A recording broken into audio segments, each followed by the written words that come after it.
গোপাল ভাঁড়ের অস্তিত্ব সত্যিই ছিল কিনা সে সম্পর্কে অনেক পরস্পর বিরোধী মতামত রয়েছে।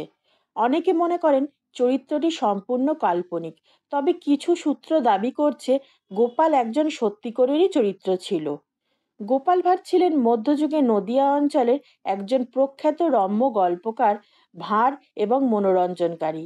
তার আসল নাম গোপালচন্দ্র প্রামাণিক। তিনি অষ্টাদশ শতাব্দীতে নদিয়া জেলার প্রখ্যাত রাজা কৃষ্ণচন্দ্রের রাজসভায় নিযুক্ত ছিলেন। রাজা তাকে তার সভাসদদের মধ্যেকার নবরত্নদের একজন হিসেবে অন্তর্ভুক্ত করেছিলেন। সেই আমলে রাজা কৃষ্ণচন্দ্রের প্রাসাদের সামনে নির্মিত তার একটি ভাস্কর্য এখনও সেখানে অবিকৃত অবস্থায় রয়েছে। পরবর্তীকালে কৃষ্ণনগর পৌরসভার সীমানায় ঘূর্ণিতে গোপাল ভাঁড়ের নতুন একটি মূর্তি স্থাপিত হয়। প্রায় 200 বছরের অধিক সময় ধরে গোপাল ভাঁড়ের গল্প বাঙালির জীবনে এক রস সমৃদ্ধ করে আসছে, যা আপামর বাঙালির কাছে স্বমহিমায় টিকে আছে। তার কতগুলি গল্প তো এক প্রকার প্রবাদে পরিণত হয়ে গেছে।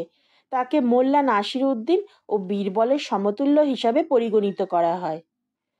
তবে গোপাল ভাঁড় চরিত্রটি সত্যিই বর্তমান ছিল নাকি, এই নিয়ে ঐতিহাসিক গবেষক এবং ভাষাবিদদের মধ্যে বিতর্কের শেষ নেই।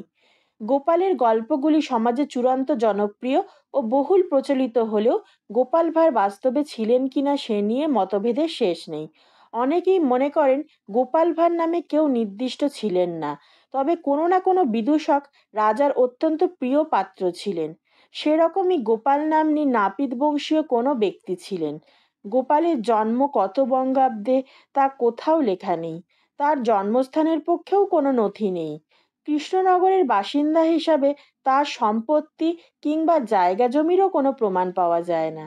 গোপালের বাবার নাম জানা গেলেও তার মা বা স্ত্রী সম্পর্কে কোনো তথ্য পাওয়া যায় না। সেই কারণে অনেকেই মনে করেন গোপাল সম্পূর্ণ একটি কাল্পনিক চরিত্র, এর সঙ্গে বাস্তবের কোনো ব্যক্তির কোনো রকম মিল নেই।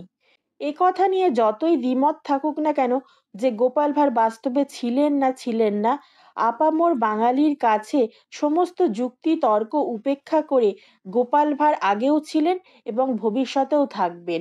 বাঙালির অস্তিত্ব যতদিন বর্তমান থাকবে ততদিনই গোপাল ভাঁড় তার স্বমহিমায় সমগ্র বাঙালির হৃদয় জুড়ে বিরাজ করবেন। এই ধরনের সুন্দর সুন্দর গল্প শোনার জন্য এখনই আমার চ্যানেলটি সাবস্ক্রাইব করে নিন। আর গল্পটি কেমন লাগলো তা অবশ্যই কমেন্ট করে জানাবেন।